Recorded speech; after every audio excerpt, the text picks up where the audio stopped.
Olá! Continuando nosso curso, vamos aprender como dimensionar a CIPA e conhecer as regras do processo eleitoral que define os seus membros.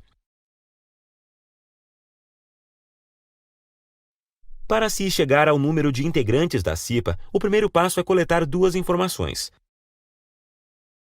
o número de funcionários do estabelecimento e o CNAE, que é a Classificação Nacional de Atividades Econômicas da empresa, disponível no cartão CNPJ, fornecido pelo site da Receita Federal. Pode-se também consultar o contador da empresa. Vamos pesquisar no site da Receita Federal. No Google, eu digito cartão CNPJ. Aqui eu coloco o CNPJ da empresa. E pronto! Aqui está o CNAE da atividade econômica principal. Analisando o quadro 3 da NR5, onde encontramos a lista de CNAEs organizada de forma crescente e o respectivo agrupamento de setor econômico para dimensionamento da CIPA. Supondo um estabelecimento com 200 funcionários, já temos as duas informações necessárias: o número de funcionários e o grupo de risco que a empresa pertence, identificado através do CNAE no quadro 3 da NR5.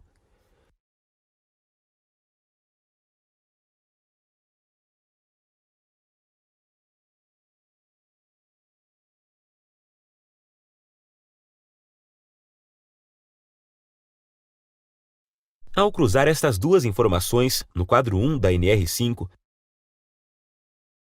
temos como resultado 2 e 2. E o que isso significa? Significa que teremos 2 membros efetivos indicados pelo empregador e 2 membros efetivos eleitos pelos trabalhadores, assim como 2 membros suplentes indicados pelo empregador e 2 membros suplentes eleitos pelos trabalhadores, sendo que um dos indicados pela empresa será indicado como presidente e os 4 membros eleitos, efetivos e suplentes, decidirão, entre os 2 efetivos, qual será o vice-presidente. Os 8 membros decidirão o secretário. Para secretários que não sejam membros da CIPA, é necessário o ok do empregador.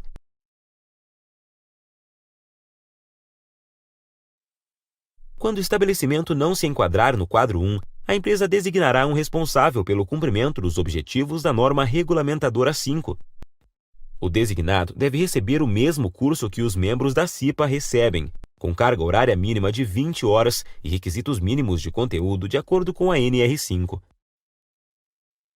Assim como o treinamento da CIPA, o treinamento do designado deve ser anual. Recomenda-se realizar um rodízio entre os funcionários que serão designados. Desta forma, com o tempo, todos os trabalhadores do estabelecimento terão os conhecimentos necessários para se evitar acidentes e doenças do trabalho.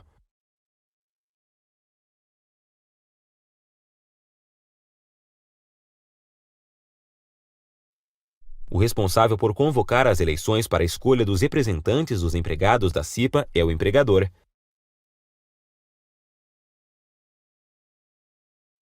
A eleição deve ser convocada no prazo limite de 60 dias antes do término do mandato em curso. A convocação tem como objetivo anunciar o início do processo eleitoral e informar os trabalhadores sobre a eleição da CIPA.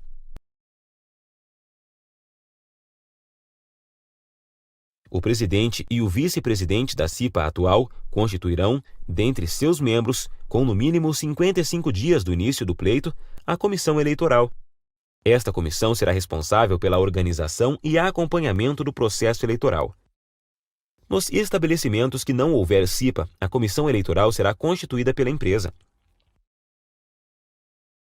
A publicação e divulgação do edital das eleições, em local de fácil acesso e visualização, deve ser no mínimo 45 dias antes do término do mandato atual.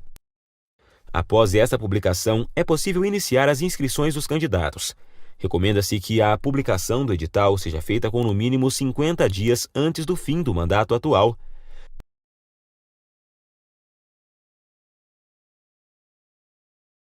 Pois o período mínimo para a candidatura é de 15 dias. E as eleições devem ocorrer no máximo 30 dias antes do final do mandato atual. Desta forma, caso o edital seja publicado 45 dias antes do término do mandato atual, seria possível a realização de inscrições um dia antes da votação, dificultando a divulgação dos candidatos e organização do processo. As inscrições e as eleições são individuais, não sendo formada chapa para concorrer.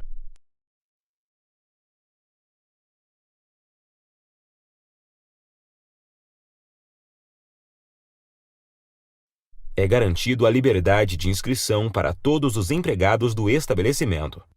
Independentemente de setor ou local de trabalho, deve ser fornecido um comprovante no ato da inscrição. A estabilidade de emprego é garantida a todos os empregados inscritos até a eleição, a não ser por justa causa.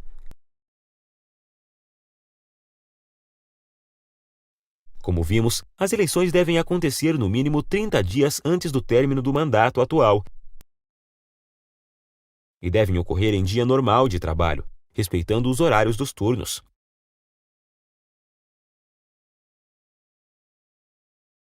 A qualificação como membro titular ou suplente segue a ordem decrescente de votos. Os mais votados serão os titulares, depois os suplentes e, por fim, os não eleitos. A apuração dos votos deverá ser em horário normal de trabalho, com acompanhamento de representantes do empregador, empregados e da comissão eleitoral. Havendo participação inferior a 50% dos empregados na votação, a comissão eleitoral deverá organizar nova votação em até 10 dias com os mesmos candidatos.